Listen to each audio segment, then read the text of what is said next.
ఇప్పుడు కేంద్ర ప్రభుత్వం స్వతహాగా తనంతట తాను కులగణన చేయాలని వాళ్ళు నిర్ణయం తీసుకోలే. 3 దశాబ్దాలుగా గల్లీ నుంచి ఢిల్లీ వరకు మేము పోరాటం చేసి, దేశంలో కులగణన జరగాలి.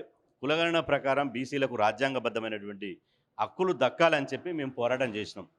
మా పోరాట ఫలితంగా నరేంద్ర మోదీ గారి ప్రభుత్వం ఏప్రిల్ 30, 2025న ఢిల్లీలో కేంద్ర కేబినెట్ సమావేశం పెట్టి 17వసారి జరిగేటువంటి ఈ జాతి జనగణనలో మేము కులగణన చేపట్టబోతున్నామని స్పష్టంగా నిర్ణయం తీసుకోవడం జరిగింది. కులగణన నిర్ణయం తీసుకున్న తర్వాత ప్రధానమంత్రి గారు చేసినటువంటి నిర్ణయాన్ని మేము స్వాగతించినాం, ధన్యవాదాలు కూడా తెలిపినాం. కానీ జనవరి 22, 2006లో కేంద్ర హోంమంత్రిత్వ శాఖ తీసినటువంటి గెజిట్ నోటిఫికేషన్ ఏదైతే ఉందో ఇందులో ఇది విడుదల చేసింది. అంటే కులగణన చేస్తామన్నటువంటి కేంద్ర ప్రభుత్వం 33 ప్రశ్నలు ఇస్తే 33 ప్రశ్నల్లో 12వ ప్రశ్న మీరు ఎస్సీనా, ఎస్టీనా లేదా అదర్స్ అన్నది. మరి ఎస్సీనా అదర్స్ అన్నప్పుడు 3 పదాలు మీరు ఓబీసీనా అంటే మీ మూల్యం పోయింది, మీ సొమ్ము ఏం పోయింది, ప్రభుత్వం ఏం కూలిపోదు కదా, ఓబీసీ అనే పదం పెడితే ఏం కూలిపోదు కదా. మీరే నిర్ణయం తీసుకుంటారు, కేంద్ర క్యాబినెట్ సమావేశం పెట్టి మేము కులగణన చేస్తామని చెప్పి నిర్ణయం తీసుకుంటారు.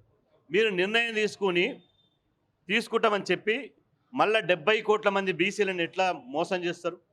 ఈ నిర్ణయం ఎట్లా వెలువడుతుంది?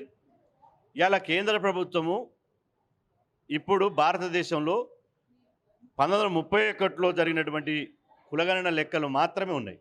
ఆ తర్వాత 16 సార్లు దేశంలో జాతీయ జనగణన జరిగింది, కులగణన జరగలే. ఆ తర్వాత మొదటిసారి కులగణన చేస్తామని చెప్పి మీరు నిర్ణయం తీసుకున్నారు. 1100 కోట్ల బడ్జెట్ను కేటాయించారు, 1 కోటి మంది ఎన్యూమరేటర్లను పెట్టారు. ఇవాళ ఊరడించి కులగణన చేస్తామని చెప్పిన తర్వాత ఇవాళ ఎందుకు ముఖం చాటించని అడుగుతున్నా. ఈ జాతి జనగణన పద్ధతి ఏం చేశారు? 2 పద్ధతుల్లో 2 స్టేజ్లో, first stage, second stage. First స్టేజ్లో ఇండ్ల సంఖ్యను లెక్క పెట్టడం, సెకండ్ స్టేజ్లో జనాభా లెక్కలు తీయడం.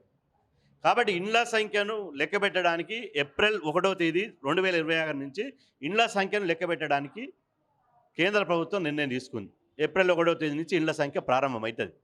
మరి ఇండ్లు లెక్క పెట్టినప్పుడు ఓబీసీ ఇల్లు, ఎస్సీ ఇల్లా, ఎస్టీ ఇల్లా అన్నప్పుడు ఓబీసీ ఇల్లా అని ఎందుకను? ఇప్పుడు ఓబీసీ ఇల్లు అయితేనే కదా రేపు ఓబీసీ లెక్కలు పెట్టేది. మరి ఓబీసీనే 70 కోట్ల మందిని విస్మరిస్తే ఎట్లా?